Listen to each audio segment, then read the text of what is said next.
up and who's down year in and year out. And it goes to show you that you don't have to take 4 or 5 years to rebuild a team. You can rebuild a team in a couple of years, as the Cincinnati Bengals have done. Mm-hmm. No question. So you mentioned that whole thing about the whole elite quarterback thing, and you got a couple of teams that are in the Super Bowl right now with some elite quarterbacks. Are the Eagles an elite quarterback away from being a contender? Do they have too many holes? Like if they were to get a guy like Russell Wilson, Aaron Rodgers, all the names you know, if they were to get an elite quarterback, are they a Super Bowl contender? If the roster stayed the same, no. Even if they had an elite quarterback would make them a better team, would probably make them a playoff team, but I don't think they would be considered that so-called Super Bowl team. I still think they need another wide receiver to complement, Devonta Smith. I think they need to get another edge rusher because I don't think Derrick Barnett's going to be here. I like Josh Sweat. Brandon Graham should be back, but when you're 33, 34 years old coming back from Achilles, it's not quite the same as a guy in his 20s. They need linebacking help desperately. They need another young cornerback to complement Darius Slay. And I don't know if they're going to be able to get all of that in the offseason and free agency players they can plug and play right away. They're coming out from under that Carson Wentz dark cloud of a cap restraint. The cap is supposed to go up about $208, $209 million. So they're going to have some cap room to play. And Howie Roseman loves the wheel and deal in free agency.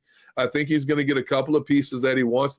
He has the 3 first-round picks. If he kept those 3 first-round picks, I've gone on many platforms many times over the last month, and I've said I would use all 3 of those for defense. I would try to find a receiver, a veteran receiver in free agency to complement Devontae Smith and use those 3 first-round picks to try to build. You have to get, if you keep those 3 first-round picks, you have to get at least 2 starters right away out of this coming draft. And I think there's enough defensive talent to do that.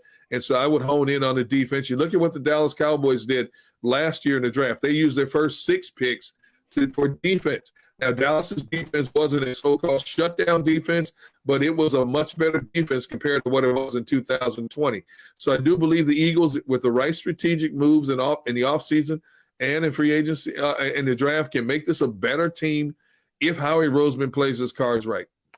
So looking at the quarterback right now for the Eagles and Jalen Hurts, what kind of leap do you need to see in year 2 of him as a starter, assuming he does get that year, in order to say, forget about year 2 now, he's the franchise guy moving forward? What kind of leap do you need to see from him? Well, he's got to learn to read the field better. I think he has a deficiency there. More accuracy for sure. He's never going to be a so-called strong-arm quarterback. He's not the strongest of arms. He's got an average arm at best. You can tell on his deep balls a lot of times.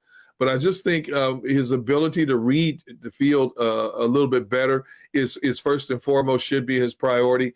And I think also a priority should be his ability to stay in the pocket a little bit longer. Don't be so quick to go outside of the pocket and just take off and run. Stay in the pocket a little bit longer and wait till one of your receivers free themselves up.